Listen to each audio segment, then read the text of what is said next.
Shall we begin now? So, as usual, and as promised, I will tell you what we have done so far. And that's all you really need to know to follow what's going to happen next.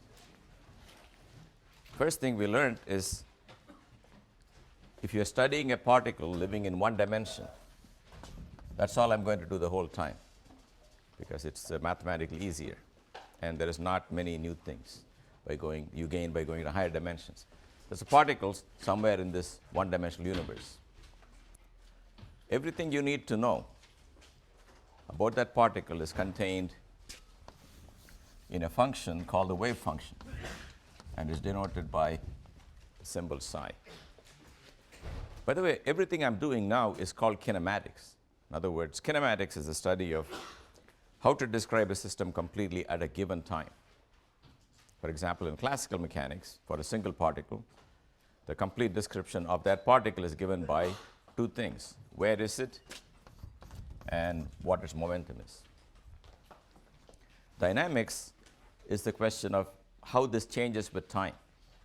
If you knew all you could know about the particle now, can you predict the future? By predict the future, we mean, can you tell me what x will be at a later time and p will be at a later time? That's Newtonian mechanics. So the kinematics is just how much do you need to know at a given time, just x and p. Once you got x and p, everything follows. As I mentioned to you, the kinetic energy, for example, which you write as 1/2 mv squared, is given just in terms of p. Or in higher dimensions, the angular momentum is some cross product of position and momentum. So you can get everything of interest just by giving the position and momentum. I claim now the equivalent of this pair of numbers in this quantum world is one function, psi of x. So it's a lot more information than you had in classical physics. Classical physics, two numbers tell you the whole story. Quantum theory says, give me a whole function, and we all know a function is really infinite amount of information because at every point x, the function has a height, and you've got to give me all that. Only then you have told me everything. That's the definition. And the point is psi can be real, psi can be complex, and sometimes psi is complex. So we can ask, you got this function, you say it tells me everything I can know. Well, what can I find out from this function? The first thing is that if you took the absolute square of this function, that is the probability density to find it at the point x. By that I mean, if you multiply both by some infinitesimal delta x, that is the probability that the particle will be between x and x plus dx. That means you take this psi and you square it. So you will get something that will go to 0 here, go up, go to 0, do something like that. This is psi squared. That's your probability. Density, and what we mean by density is if the function p of x has an area with the x-axis like px dx, that's the actual probability that if you look for this guy, you will find him or her or it in this interval. Okay? So we will make the requirement that the total probability to find it anywhere add up to 1.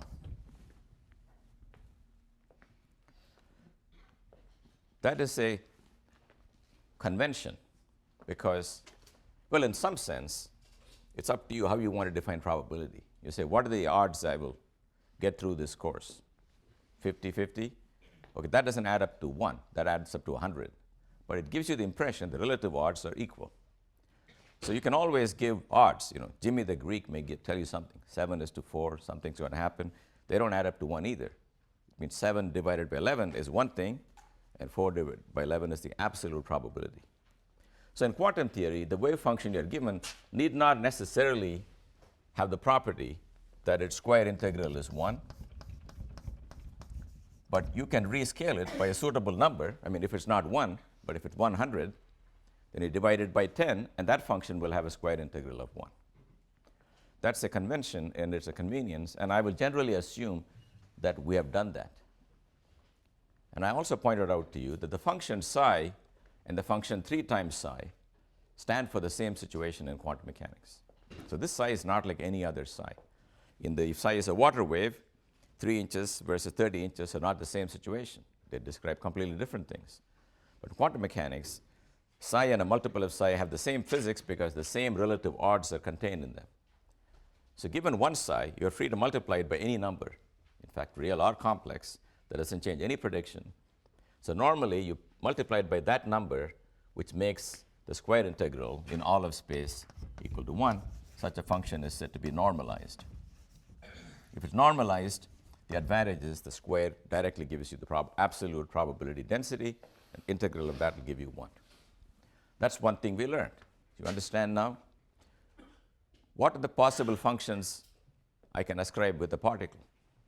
Whatever you like. Within reason, it's got to be single valued, and it cannot have discontinuous jumps. Beyond that, anything you write down is fine. That's like saying, what are the allowed positions or allowed momentum for a particle in classical mechanics? Anything. There are no restrictions, except x should be real and p should be real. You can do what you want. Similarly, all possible functions describe possible quantum states. It's called a quantum state. It's this crazy situation where you don't know where it is, and you give the odds by squaring psi. That's called a quantum state, and it's given by a function psi. All right. Now, I also said there is one case where I know what's going on. So let me give you one other case. Maybe I will ask you to give me one case. The particle is known to be very close to x equal to 5. Because I just saw it there, and there's epsilon later. I know it's still got to be there because I just saw it. Now, what function will describe that situation?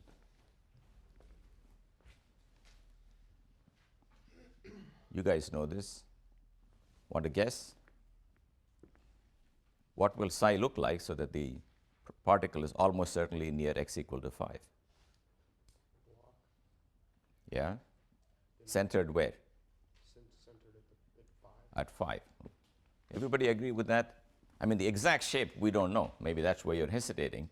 But here is a possible function that describes a particle that's location is known to within some accuracy.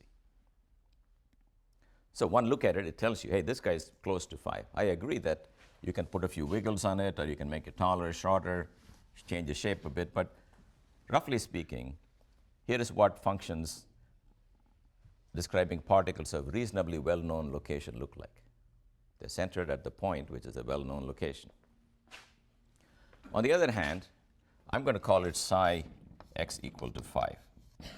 That is a function, and the subscript you put on the function is a name you give the function.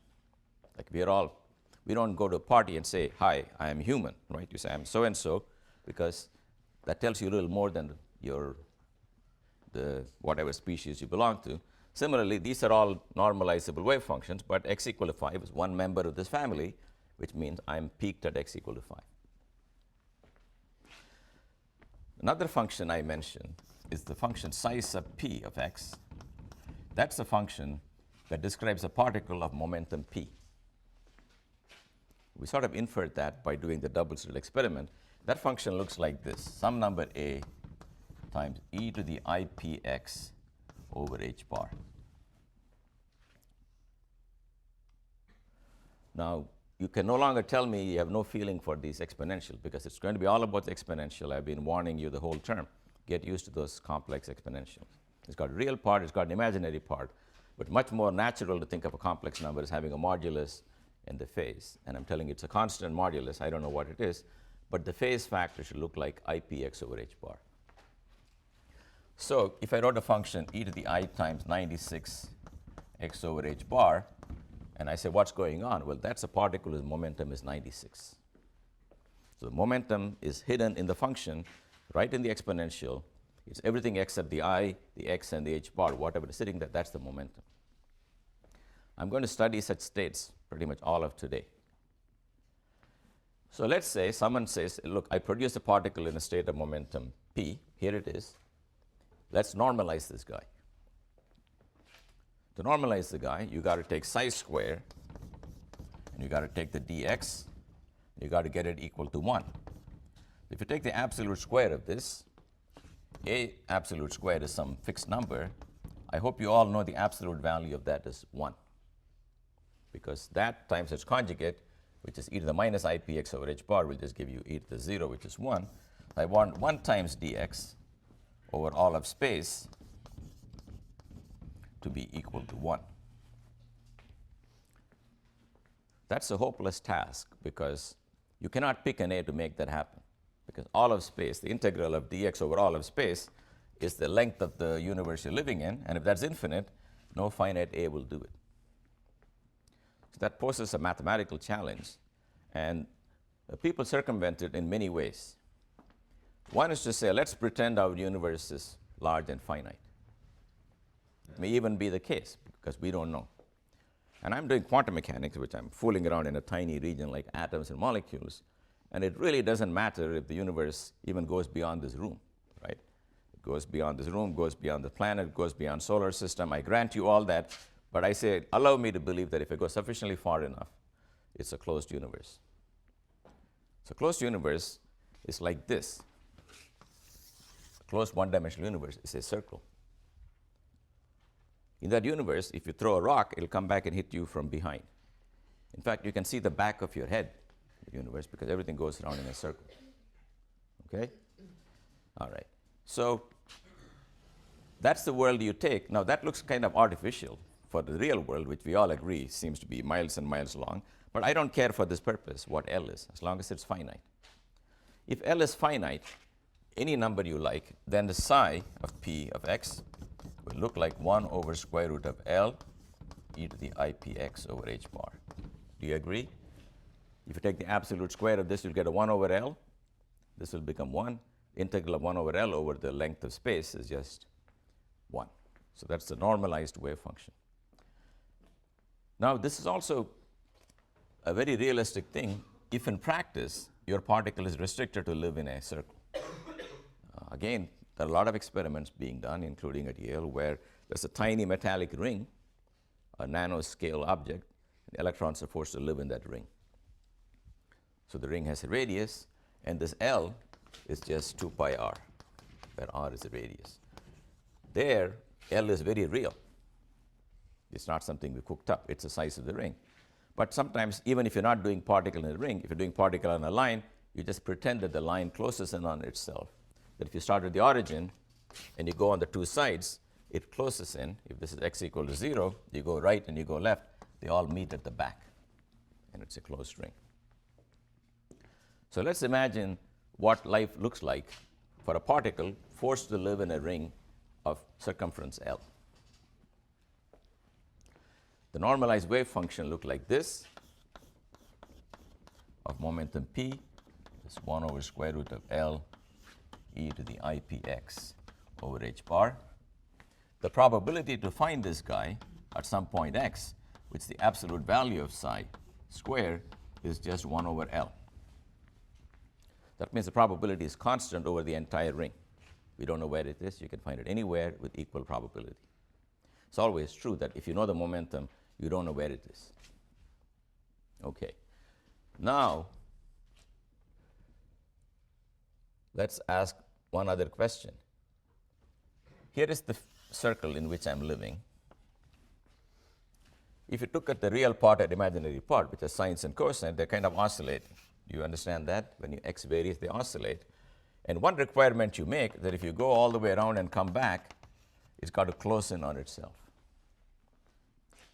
Because if you increase x from anywhere by an amount L, which is going all the way around the circle, you got to come back to where you start. The function has to come back where you started, meaning it's a single valued function. If you say, what's psi here, you got to get one number. That means if you start at some point, you go on moving, you follow this psi, you go all the way around, and you come back, you shouldn't have a mismatch. You should agree. So the only allowed functions are those obeying the condition psi of x plus L equal to psi of x. Do you understand that? Take any point you like. Follow the function for a distance L. That means you come back, and the function better come back. So a function like e to the minus x squared is not a good function. Go around a circle and come back. If you go in real space, if you go on all the way, it doesn't come back to where you are. Okay, so you got to write functions which have the property that when you add L to them, you come back where you are. That's a condition of single valuedness.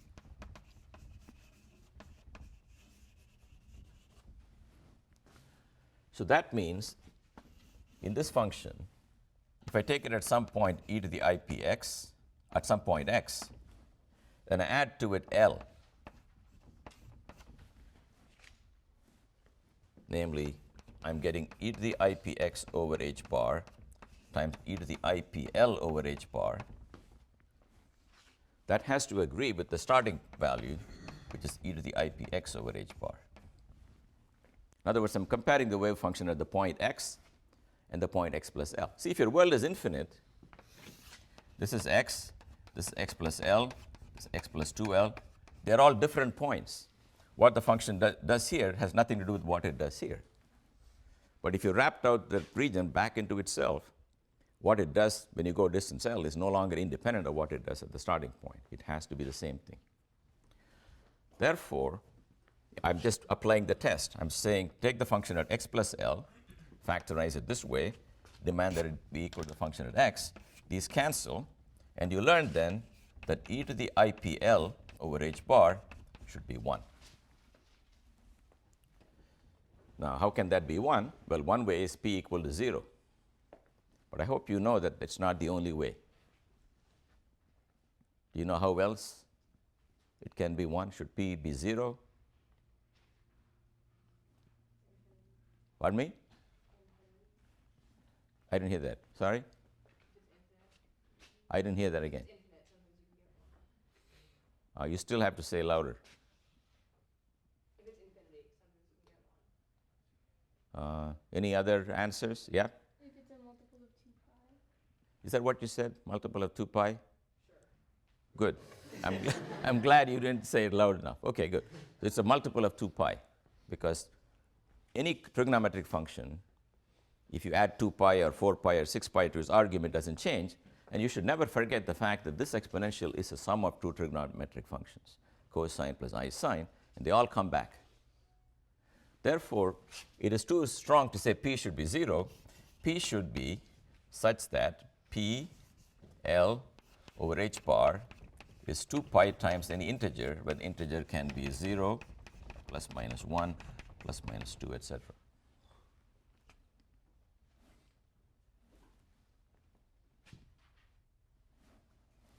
That means p has to be equal to 2 pi h bar over L times m, where m is an integer, positive, negative, 0.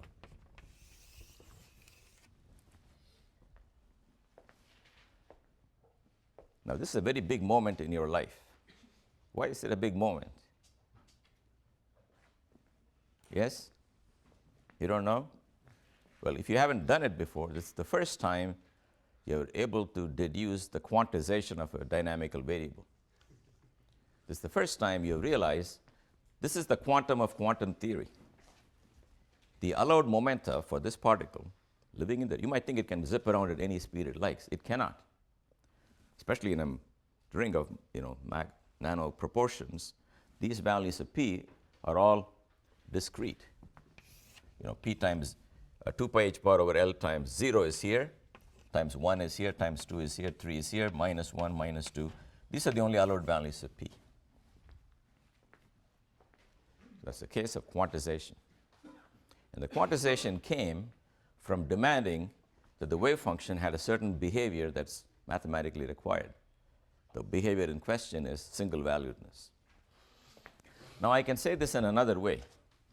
Let's write the same relationship in another way. So let me go here. So I had the allowed values of p are 2 pi h bar over L times m. I can write it as p times L over 2 pi is equal to mh bar. L over 2 pi is the radius of the circle. P times r is equal to mh bar. You guys know what p times r is for a particle moving in a circle with momentum p? What is the momentum times the radial distance to the center? Angular momentum. That's usually denoted by the quantity L in quantum mechanics. So angular momentum is an integral multiple of h bar. That's something you will find even in high school. People tell you angular momentum is an integral multiple of h bar. Where does it come from? And how does it come from quantum mechanics? Here is one simple context in which you can see that angular momentum is quantized to these values. Now, what I will do quite often is to write the state psi as psi of p this way, e to the 2 pi, e to the I p x over h bar. But to remind myself that p is quantized to be integer multiples of some basic quantum, where the multiple is just m, I may also write the very same function as psi sub m is 1 over square root of L e to the I x over h bar.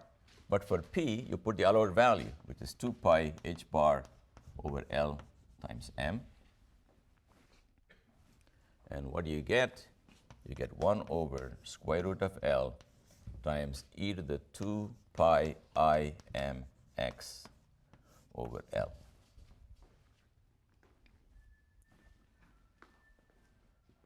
They're all oscillating exponentials, but you realize that the label p and the label m are equally good.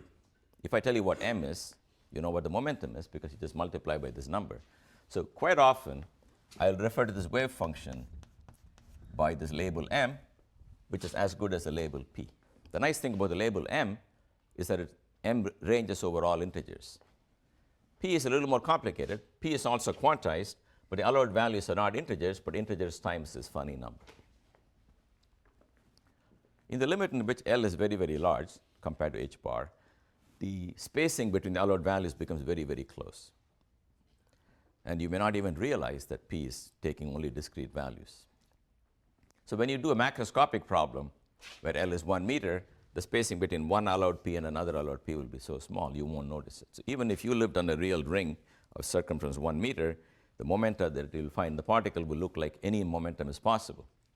That's because the allowed values of p are so densely close, packed, that if you don't know whether you got this one or that one or something in between because you cannot measure it that well. So this will smoothly go into the classical world of all allowed momenta if L becomes macroscopic. And the notion of macroscopic is how big is big? Well, it should be comparable to h bar. I mean, it should be much bigger than h bar, then it will become continuous. Okay. So now I'm going to ask the following question. If I have a particle in this world, in this one-dimensional ring, and I plot the wave function, some function, psi of x, suppose it's not one of these functions.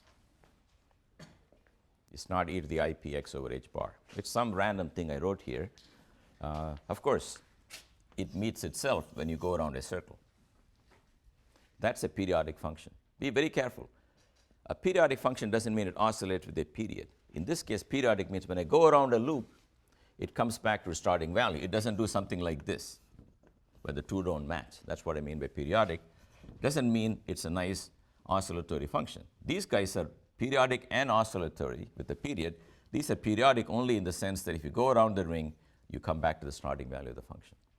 So I give you some function like this, and I ask you, what's going on with this guy? What can you say about the particle? So can you tell me anything now, given this function psi of x? Does it tell you any information? You mean if I draw the function like that, you get no information from it. Is that what you're saying? You must know, yes?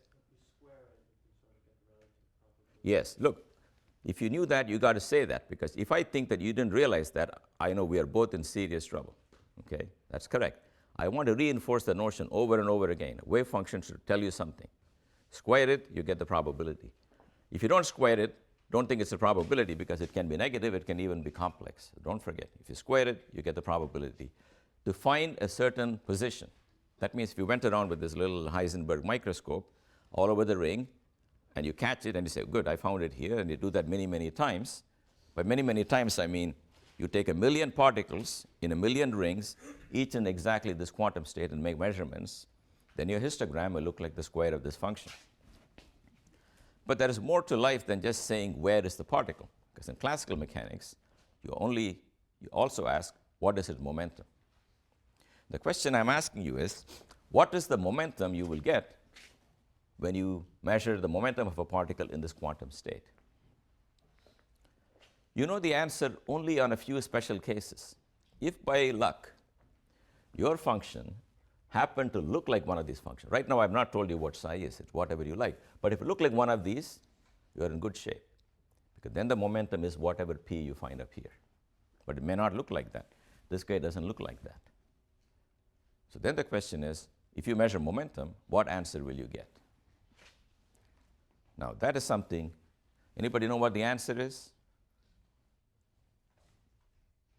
Okay, now I accept your silence because you're not supposed to know this.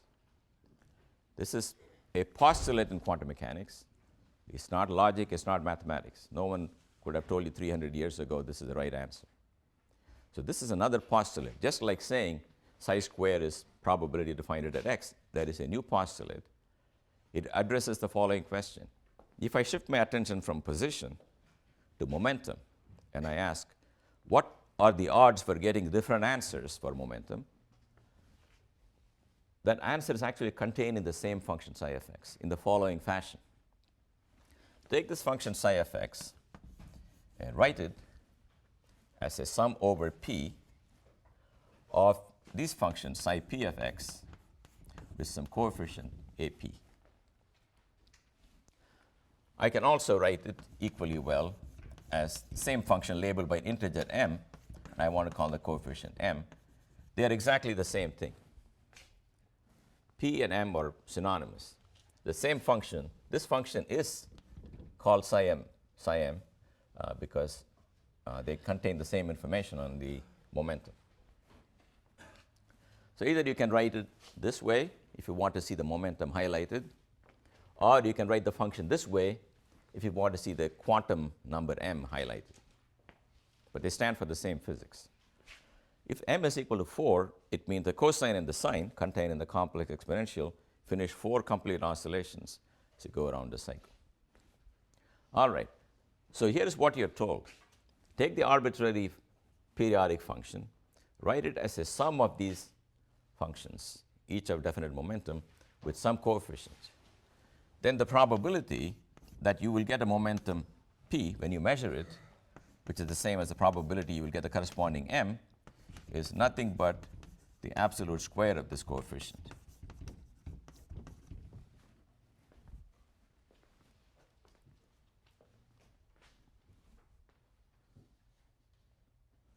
In other words, anyway, this is a postulate, okay? Let me repeat the postulate.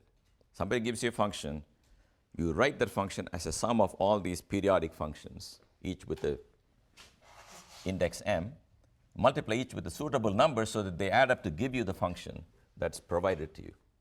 Once you have done that, the coefficient square with the particular value m is the probability you will get that value for m, or the corresponding momentum.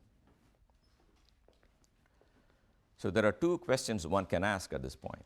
First question is, what makes you think that you can write any function I give you as a sum of these functions? Realize what this means. I'm saying I can write any function as e to the 2 pi I m x over L square root of L times am. I'm writing out this function explicitly for you. Now that is a mathematical result. I will not prove here. It's called Fourier series. And it tells you that every periodic function, namely that which comes back to itself when you go around L, can be written as a sum of these periodic functions with suitably chosen coefficients. It can always be done.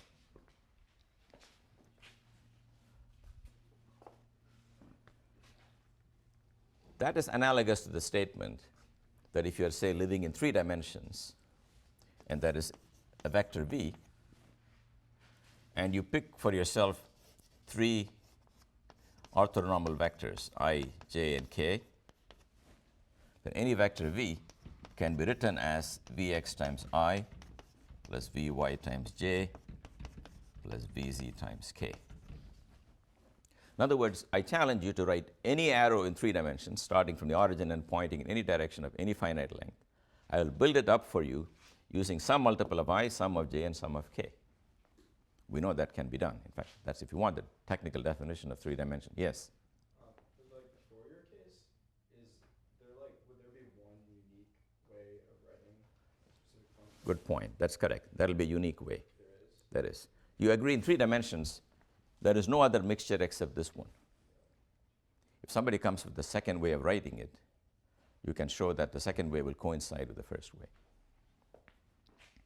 So the expansion of a function in what are called these trigonometric or exponential functions, and this is called the Fourier series of the function, has unique coefficients. And I'll tell you right now what the formula for the coefficient is. But first I'm telling you that just like it's natural to build a vector out of some building blocks, I, j, and k, it's natural to build up periodic functions with these building blocks, psi sub m.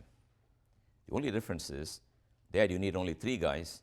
Here you need an infinite number of them because the range of m goes from minus to plus infinity, all integers. But it's still remarkable that given all of them, you can build any function you like, including this thing I just wrote down arbitrarily can be built. The fact that you can prove it, that you can do it, I don't want to prove because it's kind of tricky. But I will prove the second part of it, which is, given that such an expansion exists, how do I find these coefficients given a function? So let's ask a similar question in the usual case of vectors. How do I find the coefficient? Suppose I write the vector v as e1 times v1 plus e2 times v2 plus e3 times v3. Don't worry, e1, e2, and e3 are the usual guys. e1 is I, e2 is j, and e3 is k. People like to do that because in mathematics, you may want to go to 96 dimensions. But we only got 26 letters. So if you're stuck to I, j, and k, you're going to have trouble. But with numbers, you never run out of numbers. So you label all the dimensions by some number, which in this case happens to go from 1 to 3. You also know that these vectors I and j have some very interesting properties. I dot I is 1. That's the same as j dot j. That's the same as k dot k. And that I dot k and I dot j are 0, and so on. Namely, the dot product of one guy with himself is 1, and any one with anything else is 0. That just tells you they all have unit length, and they're mutually perpendicular. I want to write this as E sub I dot E sub j, but this could be 1, 2, or 3. That could be 1, 2, or 3. I want to say that this is equal to 1 if I is equal to j. This is equal to 0 if I is not equal to j. This is usual vector analysis. I'm just saying the dot product of basis vectors has this property. 1 if they match, 2 if they're different. So that's a shortcut for this, and that's write the symbol delta ij. Delta ij is called Kroneker's delta. So Kroneker's done a lot of things, but this is something, one place where his name has been immortalized. He just said, instead of saying this all the time, 1 if they're equal, 0 if they're different, why don't you call it my symbol, the Kronecker symbol, delta ij. It's understood that this whole thing, you simply say is delta ij. It's a shorthand. That means if on the left-hand side there are 2 guys with indices I and j, if the indices are equal, right-hand side is 1, indices are unequal, right-hand side is 0. Do you understand that this gives you the fact that each vector has length 1, and that each is perpendicular to the other 2? Now that is what we can use now to find out. So let me write the vector v in this notation as ei times vi, I from 1 to 3. You're all familiar with this way to write the sum? So I come with a certain vector. The vector is not defined in any axis. It's just an arrow pointing in some direction. It's got a magnitude and direction.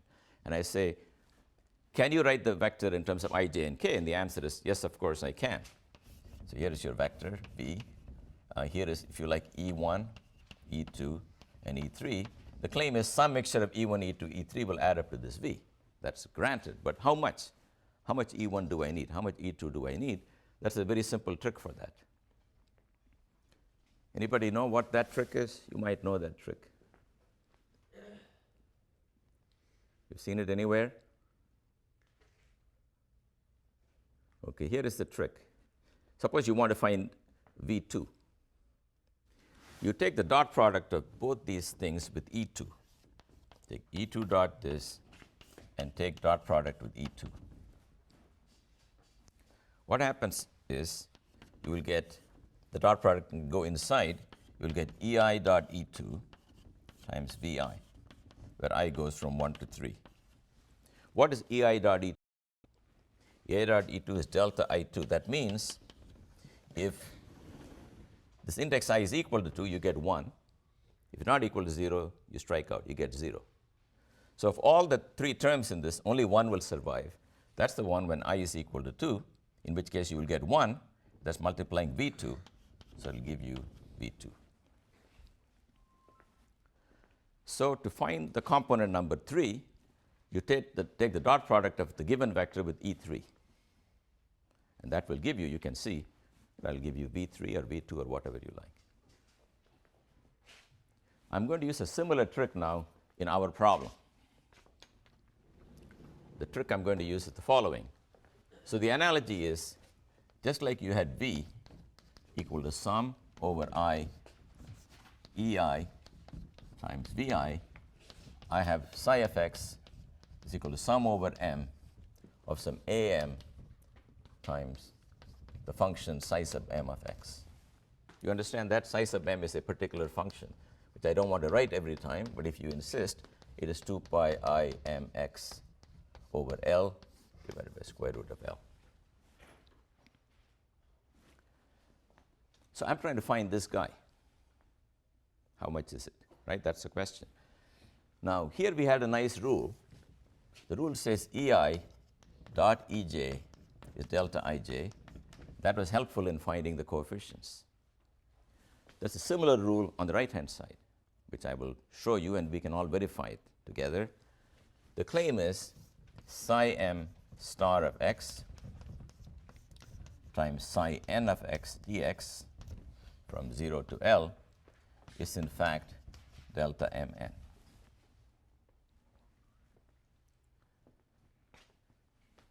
So the basis vectors psi sub m are like E sub I. The dot product of 2 basis vectors being delta ij is the same here, like saying the integral of one of them star times the other one is 1 if it's the same function and 0 if it's not the same function. Let's see if this is true. If m is equal to n, can you do this in your head? If m is equal to n, what do we have? This number times its conjugate is just 1. You just get 1 over L. And integral of 1 over L dx, so if you want, I will write it here. It's minus, it's 2 pi I times n minus m x over L dx from 0 to L.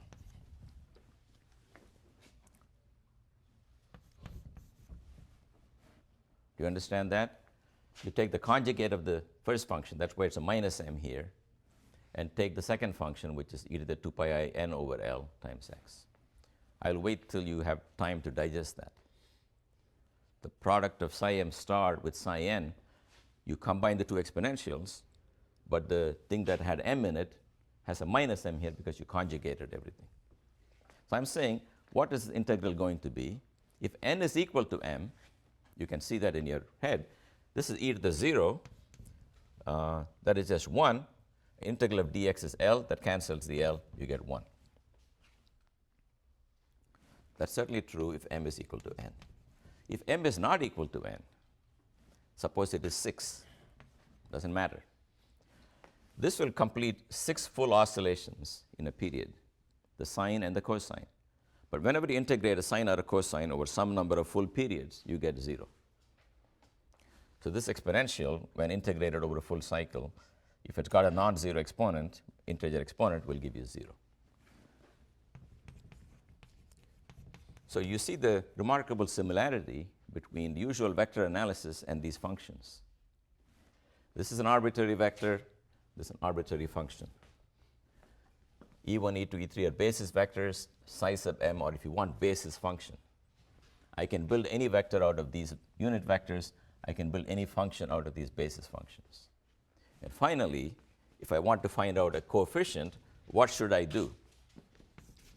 If I want to find the coefficient an, what did I do here?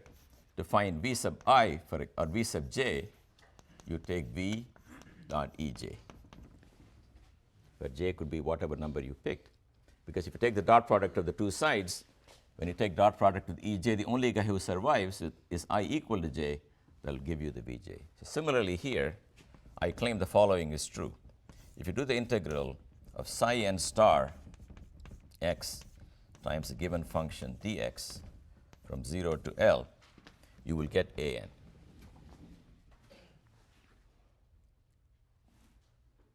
So once I show this, I'm done. Now, if you don't have the stomach for this proof, you don't have to remember this proof. That's up to you. See, I don't know how much you guys want to know. I'm trying to keep the stuff I just tell you without proof to a minimum. I felt bad telling you that every function can be expanded this way, but the coefficients being given by the formula is not too far away. So I want to show you how it's done. You may not know the details why this is working, but you should certainly know that if you want coefficient number 13, you got to take psi 13 star and multiply with the unknown with the given function and integrate. That you're supposed to know. So why does this work? So let's see what this does. We are trying to take psi n star of x. The unknown function and the given function looks like a sum am psi m of x dx 0 to L summed over m. So this summation, you see, you can bring the psi n here if you like. Doesn't matter. Then do the integral over x. Then you will find this is giving me, maybe I'll write it here, that is going to be equal to sum over m am of psi n star x psi m of x dx, and that is going to be delta mn. That means I will vanish unless m equals n, and when m equals n, I will give you 1. That means the only term that survives from all these terms is the one where m matches n. So the thing that comes out is an.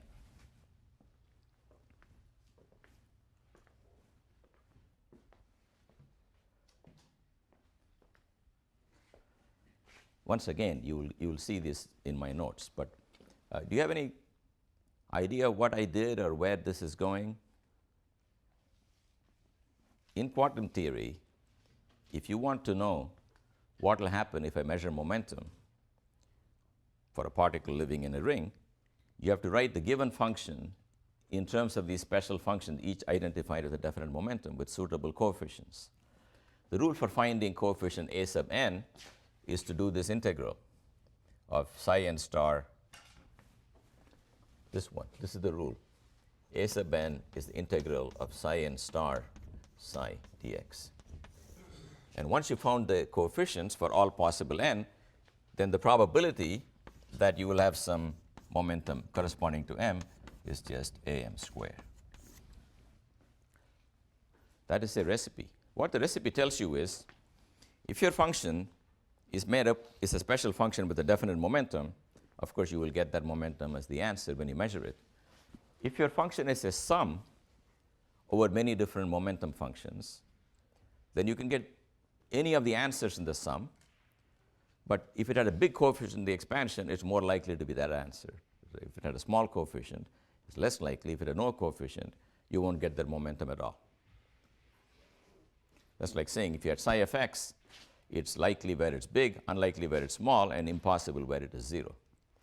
So that's your job. Anytime someone gives you a function, you have to find these coefficients an, then look at them. They'll tell you what the answer is. So that's what I'm going to do now. I'm going to take some trial functions and go through this machinery of finding the coefficients and reading off the answers. So maybe if I do an example, you will see where this is going. So let's take an example where I'm going to pick, first of all, a very benign function, then maybe more difficult function. The function I want to pick is this. some number n cosine 6 pi x over L. Somebody gives you that function. That is not a state of definite momentum because it's not e to the I something x. So we already know when you measure momentum, you won't get a unique answer. You'll get many answers. But what are the many answers? What are the many odds is what we're asking. I forgot to mention one thing in my postulate. What I forgot to mention is that for all this to be true, it is important that the functions, the momentum functions, are all normalized, and the given function is also normalized. You should first normalize your function, then expand it in terms of these normalized functions of definite momentum. Only then the squares of the coefficient are the absolute probabilities. By that I mean, if you do this calculation and you then went and added all these a sub m squares, you will find amazingly it adds up to 1. Because you can show mathematically that if psi star psi dx is 1, then the coefficient of expansion square will also be 1. So if you took a normalized psi, then the probabilities you get are absolute probabilities because they will add up to 1. That's also a mathematical result, which I'm not showing. All right, so let's go to this problem. So the first job is normalize your psi. So how to normalize this function? I'm going to demand that if you square psi and you integrate it, so I say n square times integral of cosine square 6 pi x over L dx from 0 to L should be 1. Now, you don't have to look up the table of integrals because when you take a cosine square or a sine square over any number of full cycles, the average value is a half. That means over a length L, this integral will be L over 2. So you want n squared L over 2 to be 1, or you want n to be square root of 2 over L. So the normalized function looks like square root of 2 over L cosine 6 pi x over L.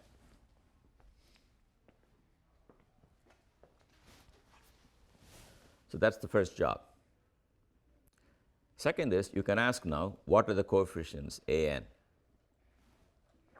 So a n is going to be integral 1 over square root of L e to the minus 2 pi I n x over L times this function, square root of 2 over L cosine 6 pi x over L dx.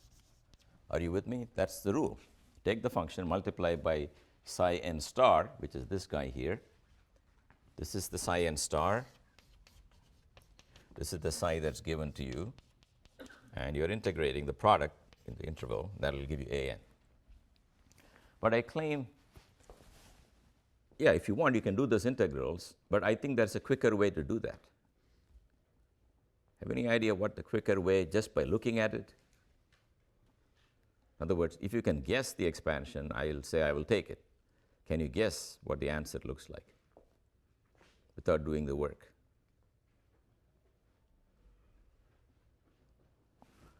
In other words, I want you to write this function as a sum over exponentials just by looking at it. Can you tell me what it is? I want you to write it in the form sum over m a m e to the 2 pi I m x over L. You can find the am by doing all this nasty work, but I'm saying in this problem, there's a much quicker way.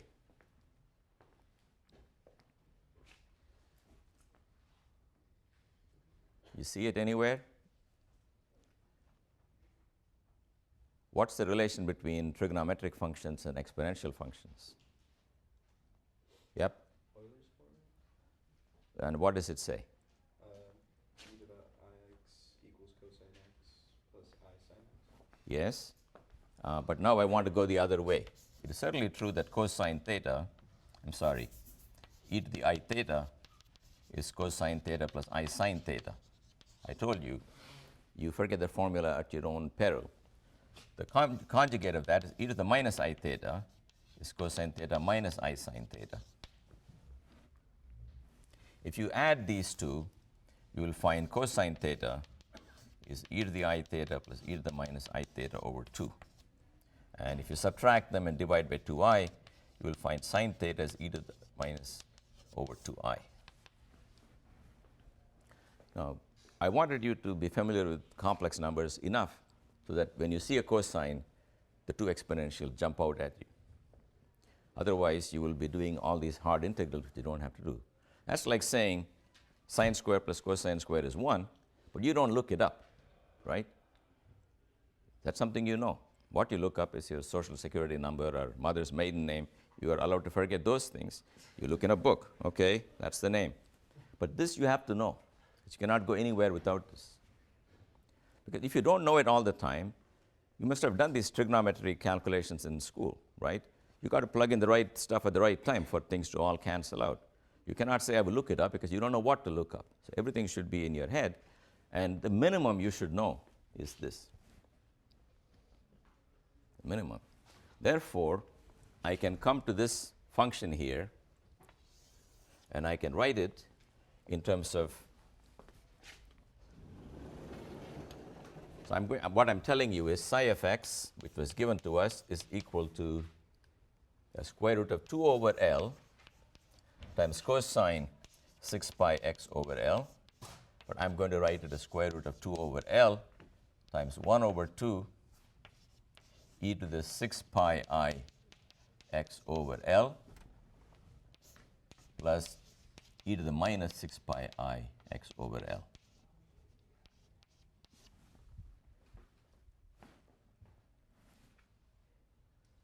So that I will write it very explicitly as 1 over root 2 times e to the 6 pi I x over L divided by square root of L plus 1 over root 2 e to the minus 6 pi I x over L divided by square root of L. In other words, what I've done is, rather than do any integrals, I just massage the given function and managed to write it as a sum over normalized functions associated with definite momentum with some coefficients. In other words, here it is in the form that we want, am e to the 2 pi I m x over L. You agree that I have got it to the form I want. Do you see that? You take the cosine, write it as sum of exponentials, then put factors of root L so that that's a normalized function and that's a normalized function, and everybody else is A. So what do you find here? What are the A's for this problem? By comparing the two, what do you find are the A's in this problem? What is A14? Let me ask you this. If you compare this to this one, what M are you getting? Do that in your head.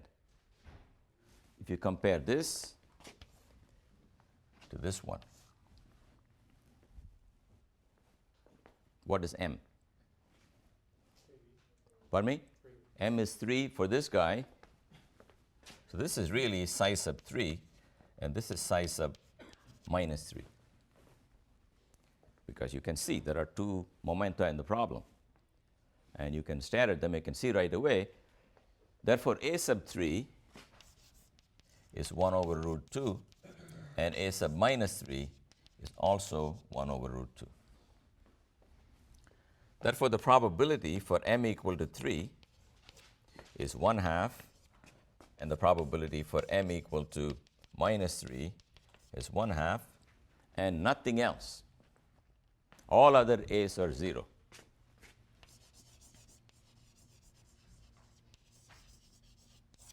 Because they don't have a role. So you might think every term must appear. It need not. So this is a good example that tells you only 2 of the m's make it to the final summation.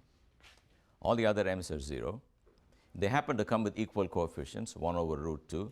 The square of that is 1 over 2. And you can see these probabilities nicely add up to 1. I told you if you normalize the initial function, the probability for everything will add up to 1. So this is a particle.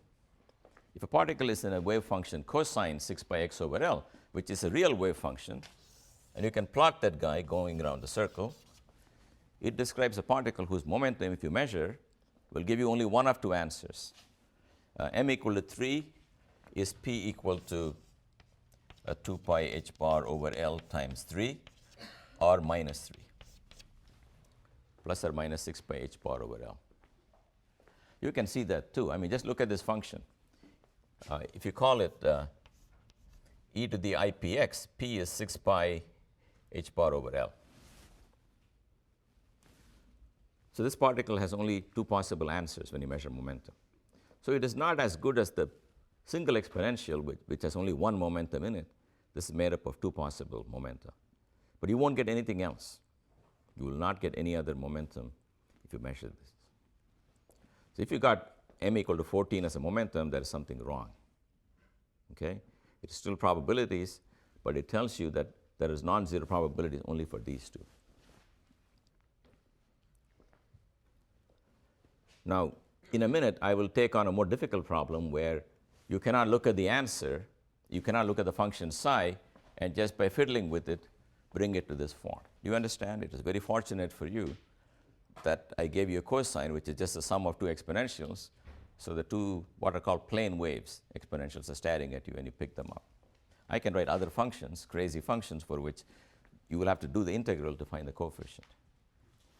But I'm going to tell you one other postulate of quantum mechanics. In the end, I will assemble all the postulates for you. I'm going to tell you one more postulate. That's called the measurement postulate. The measurement postulate says that if you make a measurement and you found the particle to be at a certain location x, then right after the measurement, the wave function of the particle will be a spike at the point x. Because you know that you found it at x, it means if that has any meaning at all, if you repeat the measurement immediately afterwards, you got to get the same answer. Therefore, your initial function could have looked like that, but after the measurement, it collapses to function at the point where you found it. This is called the collapse of the wave function. It goes from being able to be found anywhere to being able to be found only where you found it just now. It won't stay that way for long, but right after measurement, that's what it will be. But the state of the system changes following the measurement. And if you measured x, it will turn into a wave function with well-defined x, which we know is a spike at x equal to wherever you found it. Similarly, if you measured momentum and you found it at, if you measure momentum, first of all, you will get only one of two answers, m equal to 3 or m equal to minus 3. If you got m equal to 3, the state after the measurement will reduce to this. This guy will be gone. This will be the state. So from being able to have two momenta which are equal and opposite, the act of measurement will force it to be one or the other. It can give you either one, but once you got it, that's the answer. It's like the double slit. It can be here and it can be there. It is not anywhere in particular, but if you shine light and you catch it, right after the measurement, it is in front of one slit or the other. Think of this as double slit. There's some probability for 3 and some for minus 3, but if you catch it at 3, it'll collapse to this one. So what happens is, in the sum over many terms, the answer will correspond to one of them, and whichever one you got, only that one term will remain. Everything will be deleted from the wave function. So the act of measurement filters out from the sum the one term corresponding to the one answer that you got. This is called the collapse of the wave function. So in classical mechanics, when you measure the position of a particle, nothing much happens. It doesn't even know you measured it, because there are ways to measure it without affecting it in any way. So if it had a momentum p and a position x before the measurement, it's the answer right after the measurement, because you can do non-invasive measurements. In quantum theory, there are no such measurements in general. In general, the measurement will change the wave function from being in one of many options to the one option you got. But the answer depends on what you measure. With the same wave function on a ring, let's say, if you measured position and you found it here, that'll be the answer. If you measured momentum and you got 5, it'll be something with 5 oscillations in it. So it'll collapse to that particular function. And what it collapses, it depends on what you measure. And for a long time, I'm going to focus only on x and p. Of course, there are other things you can measure, and I don't want to go there right now, but if you measure x, it collapses to a spike at that location. If you measure p, it collapses to the one term, wherever that was, that 1 e to the ipx in the sum. So another interesting thing is the only answers you will get in the measurement are the allowed values of momentum. You will never get a momentum that's not allowed. And once you get one of the allowed answers, there are two things I'm telling you. One is the probability you will get that answer is proportional to the square of that coefficient in the expansion of the given function. In our problem, there are only two non-zero coefficients. Both happen to be 1 over root 2. It happened to be an equal mixture, but you can easily imagine some other problem where this is 1 over root 6 and something else is 1 over root 6 and something else is 1 over root 3. They should all add up to 1 when you square and add them. Then you can get all those answers with those probabilities. Okay, so the last thing I'm going to do is just one more example of this where you actually have to do an integral and you cannot just read off the answer by looking at it. Then we are done with this whole momentum thing.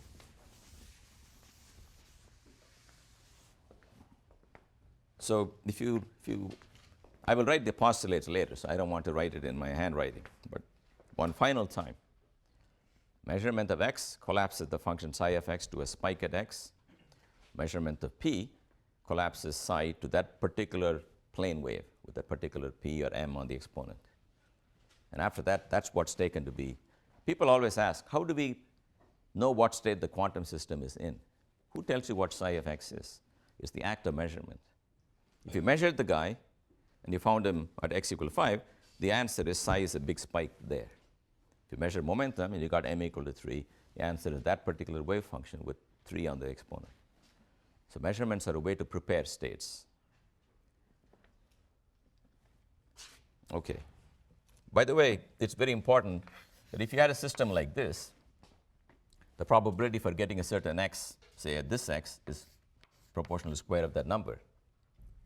Once you took the state and didn't measure x, but measured momentum, it'll become one of these oscillatory functions with a definite wavelength. It's a complex exponential, but I'm showing you the real part. Now if you measure position, in fact, the square of this will be flat. Remember, e to the ipx is flat. So in classical mechanics, if I measure position and I measure momentum and I measure position again, I'll keep getting the same answers, right? I see where it is. I see how fast it's moving. Again, I see where it is. If I do all of this in rapid succession, you'll get the same answer, xp, xp, xp. In quantum theory, once you measure x, it'll become a big spike at that point. You can get all kinds of answers, p. If you measure p, you got an answer.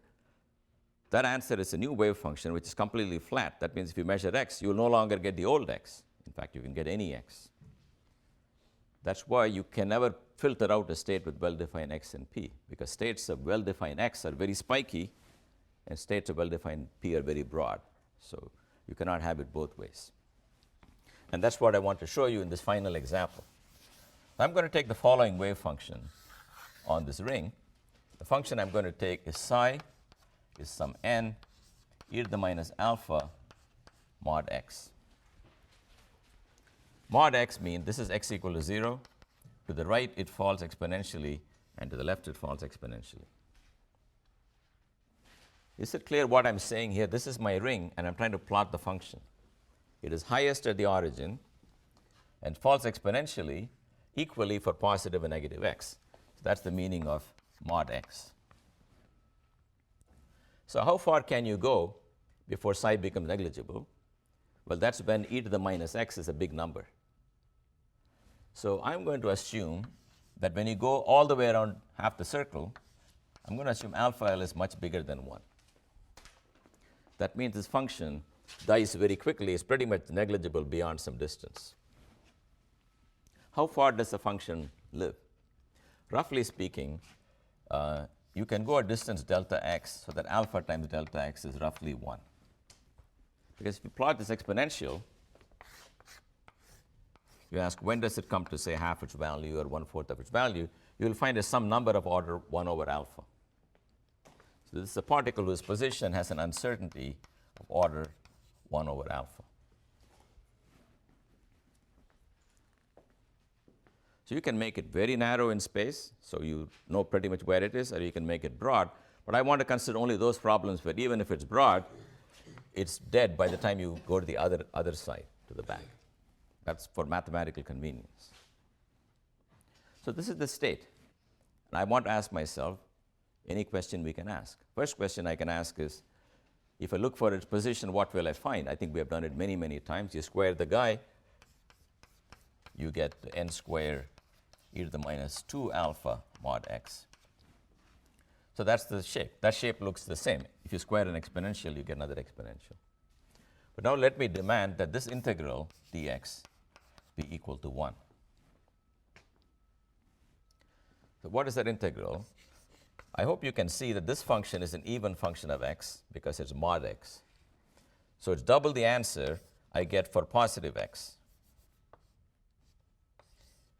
Oh yeah, sorry, not minus infinity, it's minus L over 2 to plus L over 2, right? You can go this way L over 2, or you can go that way L over 2.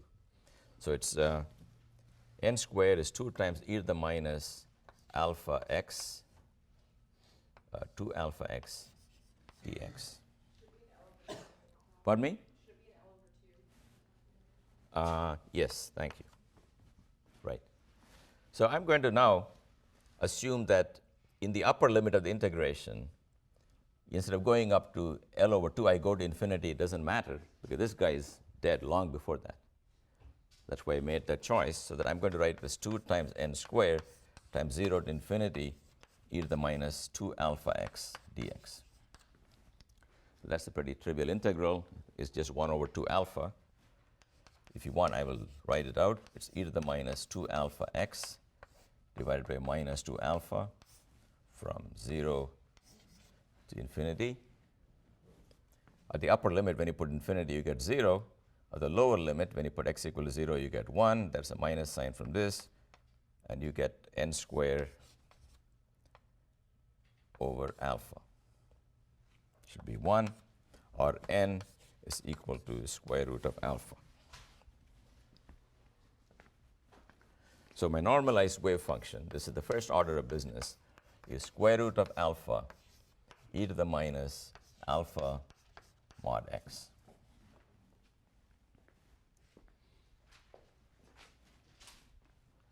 I just squared it and I integrated it. The only funny business I did was, instead of cutting up the upper integral at L over 2, I cut it off at infinity, because e to the minus L over 2 is e to the minus 9 million, let's say. So I don't care if it's 9 million or infinity. To make the life simpler, I just did it that way. Okay, now I want to ask you, what is A of P? A of P, the coefficient of the expansion, you remember, is e to the minus IPX over h bar over square root of L times psi of x dx from minus L over 2 to plus L over 2.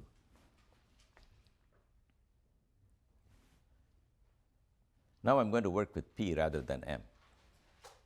I will go back and forth. You should use the notion that the momentum can be either labeled by the actual momentum or the quantum number m, which tells you how much momentum you have in multiples of 2 pi h bar over L. So you got to do this integral. So let's write this integral. This looks like minus L over 2 to L over 2. In fact, I'm going to change this integral to minus infinity to plus infinity, because this function, e to the IPX over h bar times e to the minus alpha mod x dx. Do you understand that these limits can be made to be plus and minus infinity, because area under a graph that's falling so rapidly, whether it's between minus and plus L over 2 or minus and plus infinity, is going to be the same. It's just that this integral is so much easier to do. Now, you cannot jump out and do this integral because it's a mod x here. So mod x is not x. It is x when it's positive. It's minus x when it's negative. So you got to break this integral into two parts. One part where x is positive from 0 to infinity. I'm sorry, I also forgot a root alpha and a root L. Do you see that? So this is really square root of alpha over L times e to the minus alpha x e to the minus ipx over h bar dx plus another integral from minus infinity to 0 e to the plus alpha x times e to the minus ipx over h bar dx.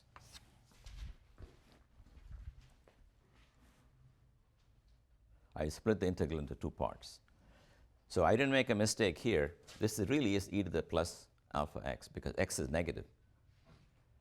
So what one does in such situations, I'm going to do it quickly and you can go home and check it, just calculus. Change the variable from x to minus x everywhere. In terms of new variable, this will become minus x, that will become plus x. A dx will become minus of the new variable. The limits will be plus infinity to 0, and you can flip that for another change of sign, 0 to infinity. So that was a very rapid sleight of hand, but I don't want to delay that. This is just, you go home and if you want, check that if x goes to minus x, you get that. So you notice this is the complex conjugate of this one. Whatever function I'm integrating here, this is the conjugate of it because this is real, alpha x, and minus ipx has become plus ipx. So if I find the first part of the integral, I just take that times its conjugate and I'm done. So what do I get for that? I get square root of alpha over L times, remember, integral e to the minus alpha x dx from 0 to infinity is 1 over alpha. But what I have here is dx e to the minus alpha plus ip over h bar x, 0 to infinity, plus the complex conjugate. Now, you may be very nervous about doing this integral with a complex number in it. If it's real, we all know the integral is just 1 over alpha e to the minus alpha. Turns out it is true even if it's got an imaginary part as long as you have a positive real part. In other words, the answer here doesn't depend on this guy being real. So it's really alpha over L times 1 over alpha plus ip over h bar plus the complex conjugate, which is alpha minus ip over h bar.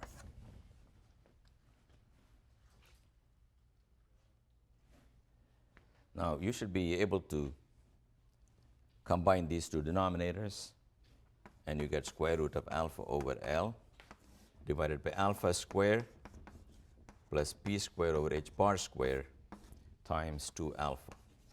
Again, this is something you can go and check. I don't want to wait till everyone can do this thing because I want to tell you the punchline. So this is what it looks like. A of p looks like a whole bunch of numbers I'm not going to worry about, but look at the denominator. Is alpha square plus p square over h bar square, or if you want, multiply by h bar square. There are some other numbers I'm not interested in. The numbers are not important. How does it vary with p is all I'm asking you to think about. I'm sorry, a of p is this is just a of p, but I want the a of p square. That looks like the square of this.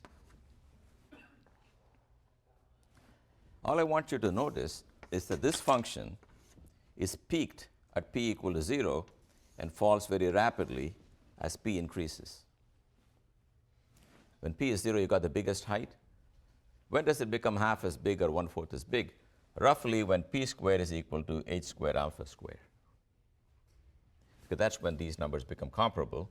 Therefore, when p is of order h bar alpha, this function will have a denominator which is twice what it had here, or maybe 1/4. I'm not worried about factors like 1 and 2. The point is, in momentum space, in momentum, you can get all kinds of values of p, but the odds decrease very rapidly for p bigger than h bar alpha. So the most likely value is 0, but that's the spread, and delta p is h bar alpha, or alpha times delta p is h bar, and that is the uncertainty principle because alpha is just delta x.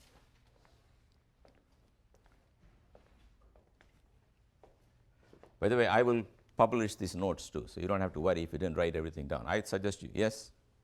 Can you go over again what CC? Complex conjugate. That's what I did. Whatever number this one is, the other guy is obtained by changing I to minus I. Look, all I want you to notice is this. I took a function whose width is roughly 1 over alpha. Then I looked at what kind of momenta I can get.